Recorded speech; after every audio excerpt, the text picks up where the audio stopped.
Good morning and thank you for joining. It's great to have you all with us today.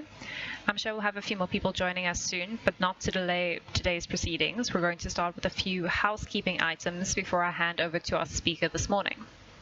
Just a note regarding the series that we're currently running for the week. There's often a lot of negativity in the news that can be a bit detrimental and a bit depressing at times, whether it's the state of global affairs or the environment, climate change or plastic pollution. And due to this, we think it's important to showcase a few organizations that are doing some amazing work and driving positive change for the environment and in turn for communities. So on that note, we're going to hand over to our speaker for the day and the first in the series. Today we have Ana Rocha from Nipe Fagio. Over to you, Ana, when you're ready. Thank you. Hello, everyone. It's a pleasure to be here. Thank you so much for joining. My name is Ana Rocha, and I am the Executive Director with Nipe Fagio in Tanzania. I would like to talk a little bit about zero waste systems in Tanzania. So we implement zero waste here. So I'm going to go through a couple of slides to you. I think one of the things that we need to remember when we think about waste management, especially in a country like Tanzania, is that systemic problems require systemic solutions.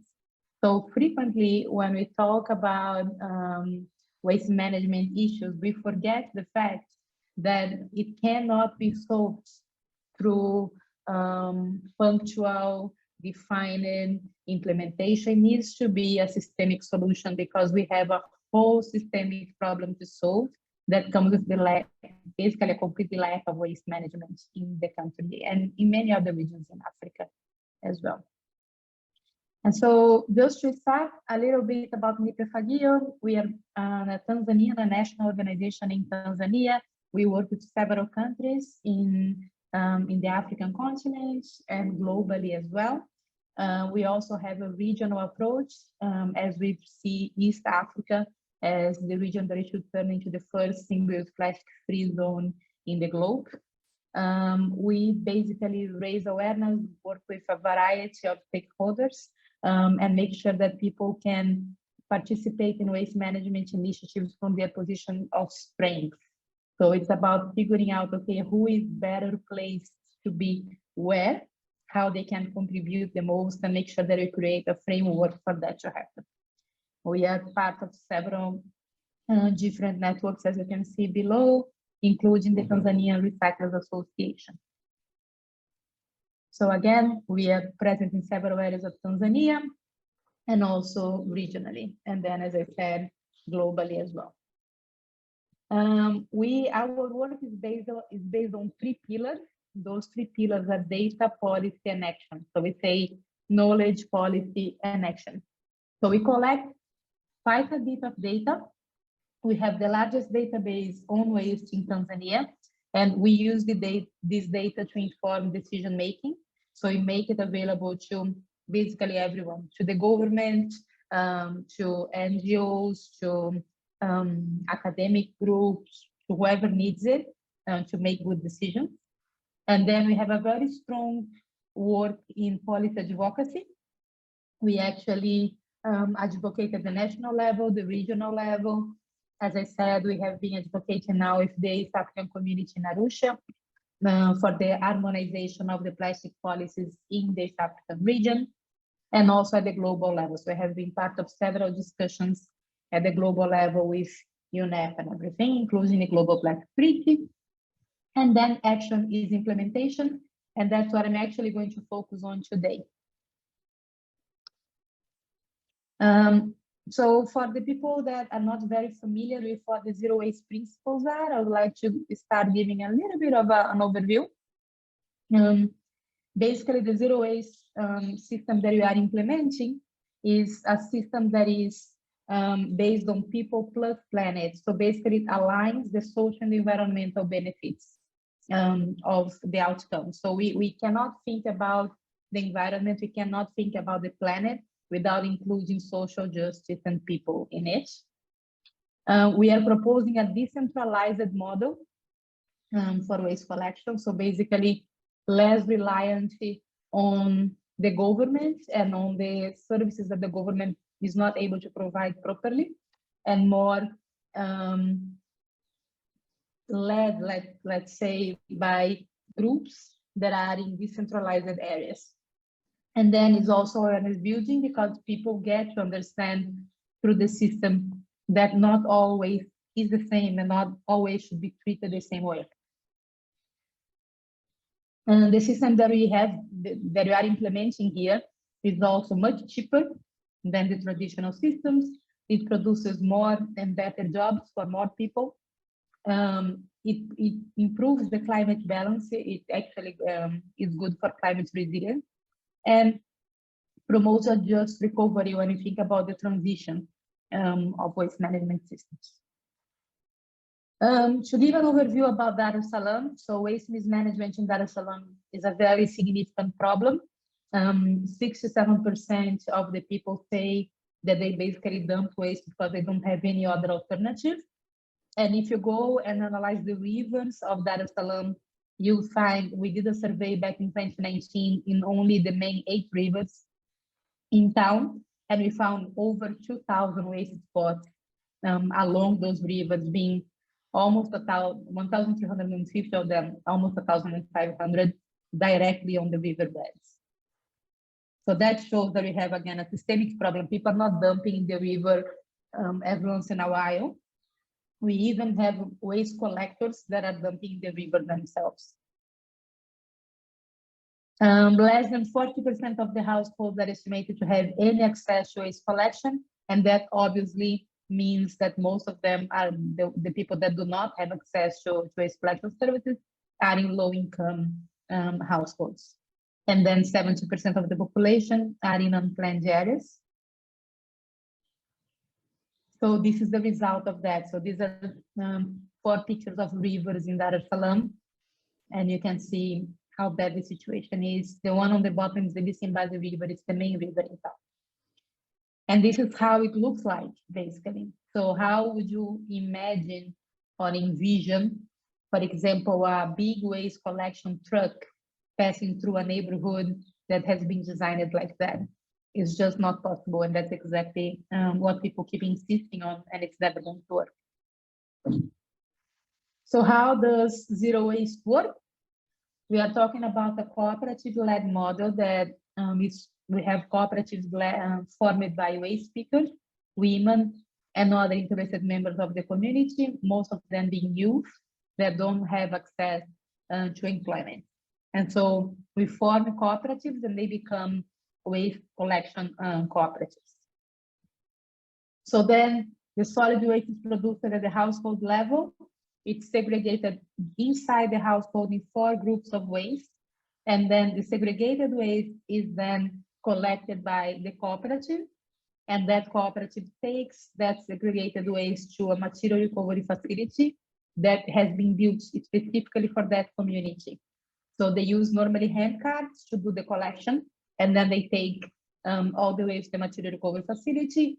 There they further segregate the waste. For example, the recyclables that were all together become then separated.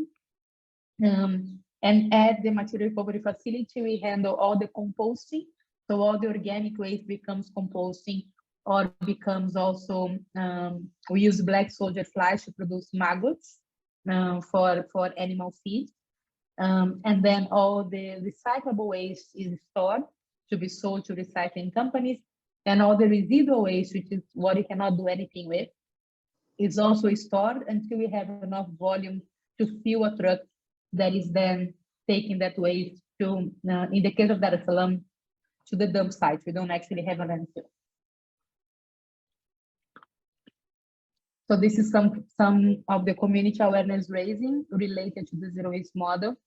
And here comes, I think, the most, like we are talking about, today is a day to talk about good stories and inspiring stories. And there is something very, very, very powerful about going to low-income communities where people have, for most of their lives, been neglected by all public services. They don't actually have the services that they need to make their lives easier. That includes waste management, that includes access to quality education, that includes access to quality health services and all of that. And so all of a sudden you go to the communities and you are telling them in an indirect way, you are saying, I care enough to care about your waste? So can we basically work together on this? Can we make this work? And the reaction that people have is quite significant. And I think this is actually the foundation of the results that we have, that you see a little bit further away. So we do a lot of community engagement, and it's important to say that the cooperatives, they basically become community awareness cells, because as they are going to every household every day to collect waste, they actually build relationships with the households, and also keep raising the awareness about the different kinds of waste, because they need to check the segregation that people are doing, and people need to keep improving. This is the material recovery facility that we built specifically for this community at Bonyokwa in Dar es Salaam. And here comes some of the achievements that show that things are possible. Now, we have been doing this for 4 years, and we had a COVID-19 outbreak in the middle of it, so that's quite significant. We have involved more than 37,000 people, and with less than 15% of the annual projected official budget for waste management in a neighborhood, we have been able to create 33 times more jobs in one neighborhood than in the city, officially. Let's start talking about public jobs here that are generated by the government for waste management, not all the private companies. We have, if you see on the bottom right, we have reduced, at this time, I say 75% reduction in waste to dump sites, but this number has increased. And we have sometimes reached up to 85% reduction in waste to dump sites. So we are basically able to manage locally between 75 and 85% of all the waste that we collect without actually having to transport it anywhere.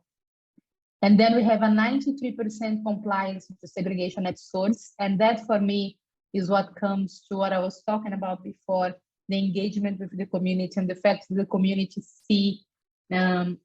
sees the value of what is being proposed.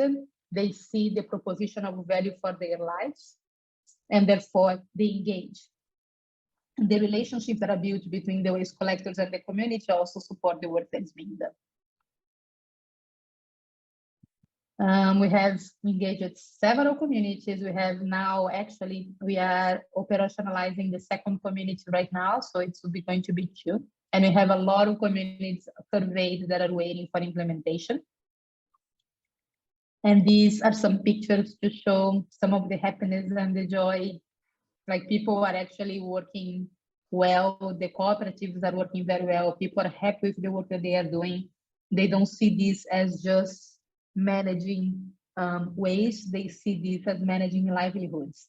And I think that that's a very powerful thing. So it's quite cool to see. These are a little bit of how things are done at the material recovery facility. So in the middle, you have the cooperative members. You have the recyclables on the top left. You have some of the composting in the middle, the maggots on the right. Those are the waste carts that people are using, that the cooperatives are using to collect the waste. And then this is some, like the black bottles are some of the residual waste that we cannot manage and end up need to, after actually making a lot of noise about these bottles, now we have some companies taking them because they have been a problem for a long time. So you can see the MRF fully operational there. And so I think one of the things, just to bring some numbers to that, is that organic waste represents about 30,000, it's about almost 80% of all the waste that we collect. And it doesn't make any sense to transport organic waste to a dump site or to a landfill. It just increases methane emissions. It's terrible for the climate. You use fuel to produce, to transport raw tomatoes. Doesn't make any sense. And then we have recyclables being about 7%, hazardous waste being at about 10%, and residual waste about 3%, which is what we end up the domestic hazardous and the residual is what ends up going to the dump sites. So if you think about it, what is easier to manage? 38 tons and 168,000 tons. When you think about centralized models, centralized waste management models, we are talking about managing 168,000 tons of waste in Dar es Salaam. If we actually go there and decentralize it, we are only managing 38 tons at a time. And that makes it extremely more manageable and easier to handle. So going back to the joy and the happiness of all of these, and I think the hope that I'm hoping that everyone here is going to feel and keep. I think our work is based on this sentence more than anything else. That is, when people are given a good choice, they take it. We need to believe more in people. We used to hear all the time here that there is absolutely no way that low-income communities in Dar es Salaam will actually engage in waste management practices because they don't have the education, because they don't care, because when people are given a good choice and that choice comes with a proposition of value that is relevant for their reality, they take it. So that's why I keep building partnerships for relevance, as we say. So now we are on the expansion of this. So we have the zero waste model. We have received advice from the government about how we need to basically go and expand it. The reason why we are expanding it now. We have been engaging with the Minister of Environment as part of that, pushing for the zero waste implementation in the Global South. We also have been advocating for restrictive policies to production of plastic and other kinds of waste so that we can reduce the amount of residual waste that we need to manage. We work with the local government, so they support with community mobilization, oversight. They have been extremely good at solutions, creating solutions when we have any kind of issues, and then advocacy with the municipalities. You can see that the local governments also see the value of the model, and therefore they kind of help us showing how impactful the model is. And then with the municipalities, because they need to actually support with land for the MRS, they need to understand that this is a system that we are proposing and not a project. And they also hold mandate for waste management within the government. So we can't do anything without the municipalities. So the entire zero waste system is based on collaboration, and collaboration is key for the expansion of it, for the success of it, for actually being one. Our hope is that one day this is going to become part of the master plan for waste management in Tanzania as a whole. And so let's see, like that can only be achieved through collaboration.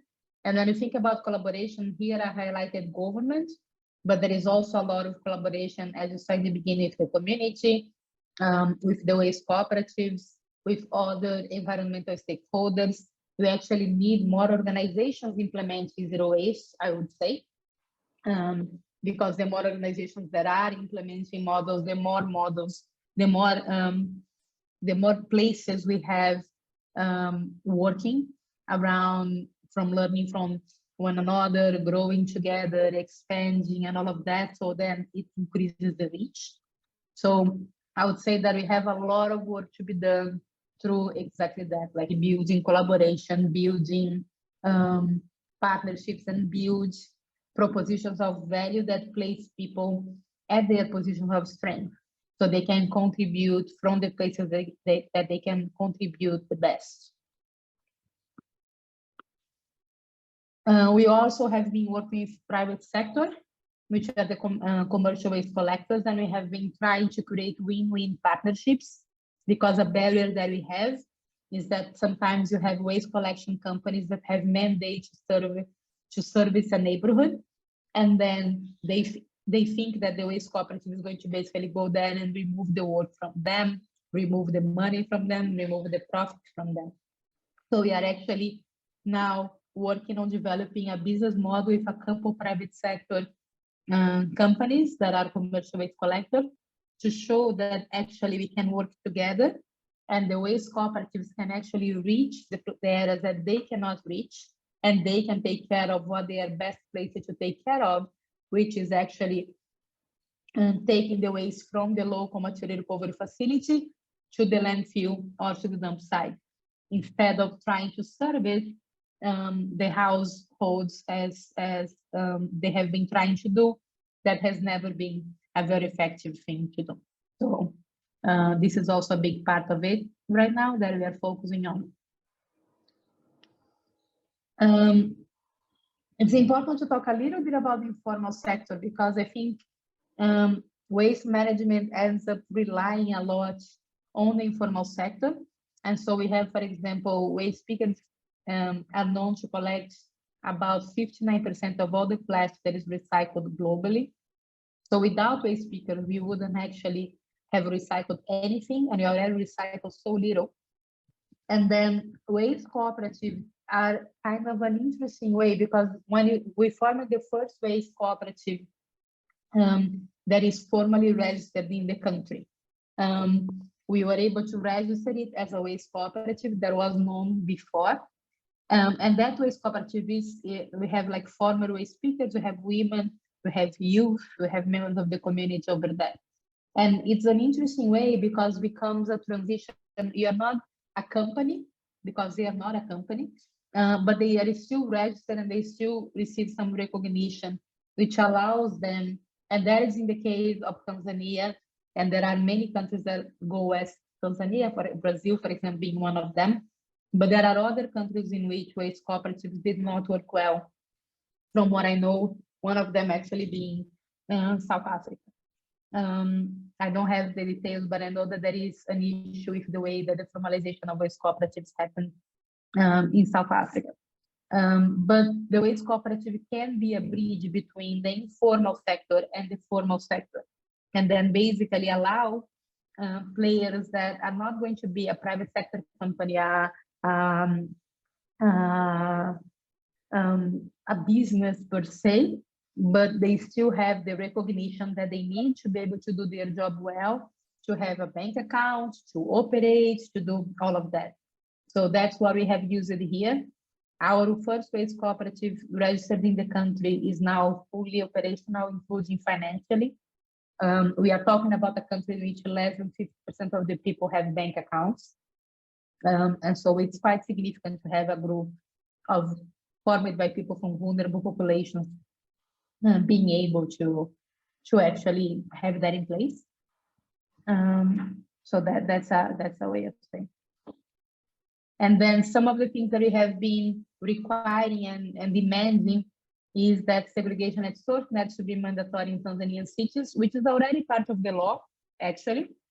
But that is the law, and there is implementation. And you cannot not take those two things together. So we can't ask people to segregate waste at source in their households if you don't actually have a system to collect segregated waste. Otherwise, people get quite upset about it. So that's one of the things about this. The cooperative should have mandate to service waste collection. This has been partially solved with the fact that we are able to actually register the first waste cooperative in the country. What we are hoping is to have that actually set in the law somewhere eventually. And then waste pickers to be recognized as essential workers because they are, because they play a very significant role in waste management in many countries, and especially in developing countries. Zero waste is also a climate solution. So in the case of Dar es Salaam, this is an inventory that was done by C40 Cities.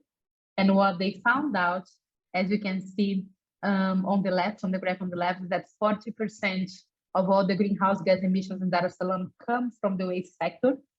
So it's the most impactful sector in terms of greenhouse gas emissions.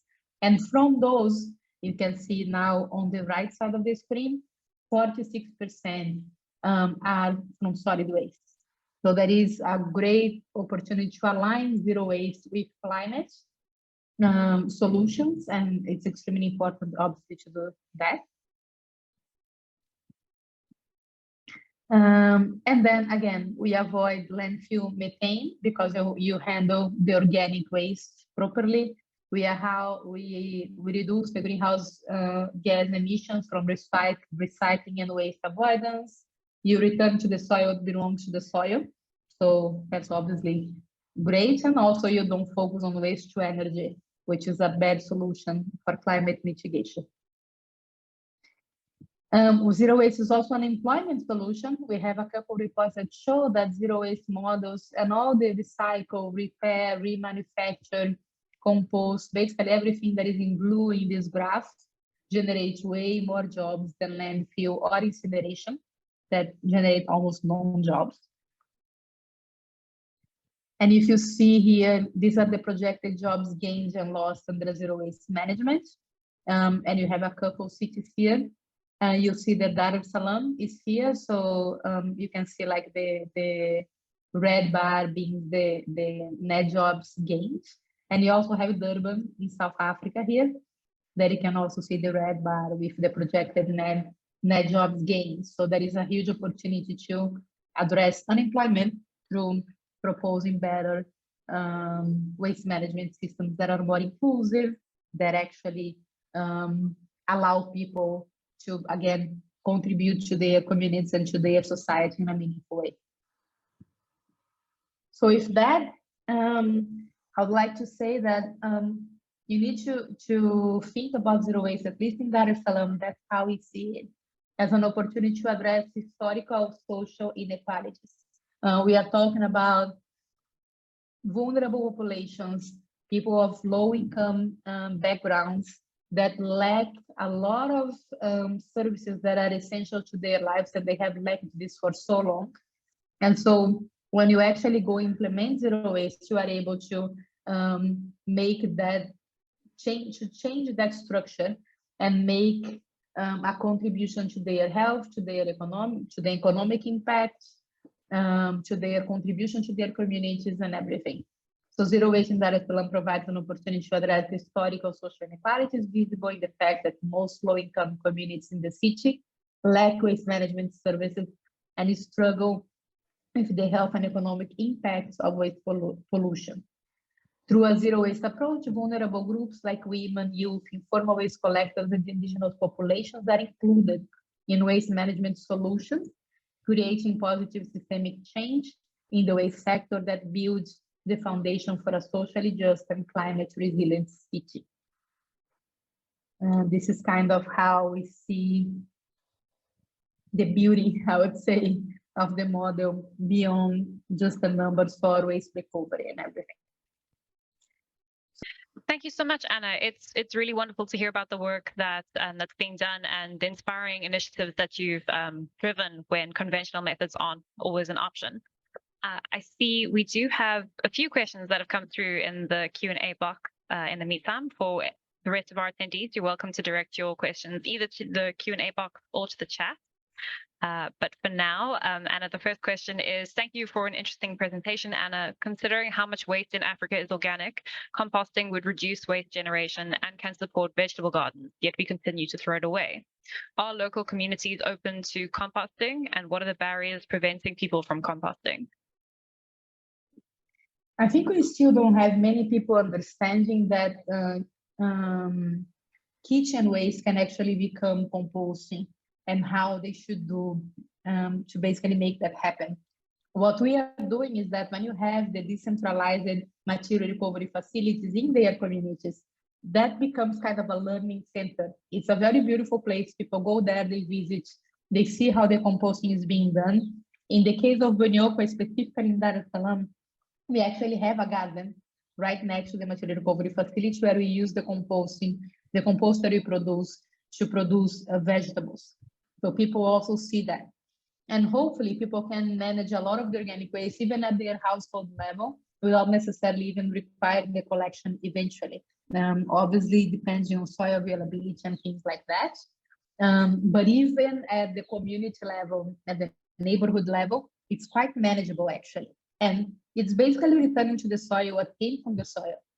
You know, that includes all the leaves, the branches, the kitchen waste and everything. And so I think people can learn if they see models in front of their eyes that they can understand and are tangible to them. Thank you, Anna. Definitely a very useful tool to know what's possible and to be able to see it and visit the facilities in the community. There's another question that says, how do you start a project like this? We would love to do this in rural communities, but are hampered by government lack of willingness and lack of community buy-in. Did you have any similar experiences initially? Yes, I would say that the government is always the most difficult thing to mobilize. And the reason for that is because the governments are always too complex.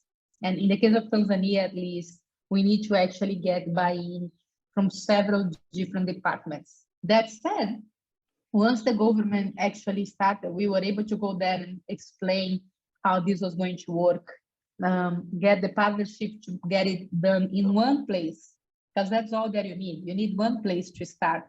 And if you can show that it works in one place, it makes it much easier for you to show that it can work in several other places. And so that's basically our approach. What you need when you think about a rural community, one of the things that you have as a challenge, it's much easier for you to think about how you can manage the organic waste. Most of the time you have land available and everything to do that. The challenge comes with actually managing the residual waste and the recyclable waste, because the recyclable waste you need to reach recycling company, and the residual waste you need to reach whatever the destination, the official destination is for that. So then that's something actually that you need to figure out, basically how much, like what is the cost for you to be able to transport that waste where the waste needs to be. But for the organic waste, there is still a lot that you can do. And if you manage the organic waste, you are already managing about 80%, 70 to 80% of all the waste that they have. And in a rural community, people usually also can test the composting and use the composting in a quite straightforward way. So I would totally encourage you to do that. I would say if you want to start, select one community when you have committed people that you have good relationships with, that you think that would be happy to engage, and then work with them for a significant amount of time until you can make things work. Make sure that people understand that they need to segregate their waste at source, how they do it, that you have a collection for that in place that works, that is reliable, and then build your small material recovery facility for that community and go from there. Support will come as you achieve your milestones. Thank you, Anna. So would you say in terms of lessons learned from the various cooperatives that maybe starting with one of the sectors would be best, to sort of start with organic waste and go from there, and then build into recyclables and the rest? It depends a little bit on what your strategy is going to be. I would say that you should, if you can, start collecting everything, because once you actually collect everything, you know the size of your problem. Okay, how much residual waste do I need to actually handle? And you can prove to people how much that a problem that is for people as well. Same thing with recyclables. But then manage the waste, the organic waste locally, and then investigate, depending on where the community is, what is the linkage with like roads and everything, how you can basically transport the others. Okay. You mentioned in one of your recommendations, you commented on restrictive policies. Would those be similar to bans in your opinion, or would it specifically relate to residuals and the domestic hazardous waste that no. Isn't? Oh, okay. Yeah. So when we think about restrictive policies, we are thinking about restricting production. You can see that, like, research in the global south shows that about 20% of all the waste that is produced cannot be handled at the local level, because those are products that are put in the market by companies that are making profits from selling those products, but those products do not have a proper path to becoming recycled or reused or anything. So by the moment that they put them in the market, you already know that they are hazardous projects that are residual products, and those need to be restricted. So that's basically how we see this. So we do a lot of advocacy for reducing, restricting the production of all it's more plastics than anything else, but many other products as well. But plastics, because they are hazardous, because they are harmful, and because most plastics cannot actually be recycled. Okay, so in terms of designing products for recyclability, would that alleviate that pressure, or is it more the volumes that they're being sold in that's more profit driven than any end of life solution? So many companies, they say that they are designing products for recyclability, but you need to remember that recycling is market-based, it's not material-based. So what is recycled and can be recycled in Tanzania is different from what can be recycled in South Africa, which is different from what can be recycled in Germany, which is different from what can be recycled in Brazil, for example. And so it's not actually that straightforward to design products for recyclability. It would be more, I would say, straightforward to design products for reusability. So actually going back to systems in which we are actually reusing containers instead of using single-use containers for everything. That would be a more straightforward answer and a much better answer for the situation as well. And so companies will say that they design products for recyclability, but for recyclability where and how? And so I would say that a great number of the plastic products that we have, when we talk about single-use plastics specifically, they should actually not be in place in the first place. Okay, thank you for elaborating on that. It's a very good point in terms of whether they're designed for recyclability and where and on what scale, and thank you for that. You mentioned specifically the scale that the volumes and the scales that you were dealing with. Would you have any advice for people starting who are looking to start similar initiatives on the volumes that they'd be dealing with? The slide specifically that you referred to was talking about 38 tons versus 168,000 tons. Mm-hmm. I would say start small. So when we start in a community, we don't start with the entire community at once. We normally select an area of the community. We start with them. We go, we see, okay, we can manage this. This is working. The composting is working properly. The compartments that we have for the recyclables, we have enough space. Then we expand to a second area of the community, and then to a third area of the community until we can reach the entire community. So for anyone who would like to start zero waste work, you need to remember that we are talking about a long-term work. That's a long-term path. We didn't start this issue, like the problems that we have were not created from day to night, and they're not going to be solved from day to night as well. So we need to have patience. But if you start slow and you go one step after the other, and you make sure that things are quite solid before you take the next step, you get there. Okay. I don't see any other questions in the Q&A box or in the chat. But if anyone does have any questions at a later stage, you're welcome to send those through. For now, I just want to say thank you everyone for joining us today, and particularly thank you, Ana, for joining us and for sharing the incredible story that you've been working with and the incredible work that's being done. It's very inspiring, and I know it can often seem like a very daunting task to try and deal with the levels of waste that you showed in the beginning and the inundated rivers. So it's really great to hear about the work that's being done there. Thank you, and thank you everyone for joining. It's a pleasure. Okay. Thank you, everyone. We do have another session tomorrow at the same time.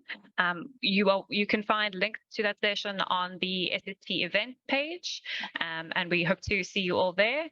For now, we'll close off today's session, and thank you again, everyone, and again, thank you, Ana. Hope to see you all tomorrow. Bye-bye.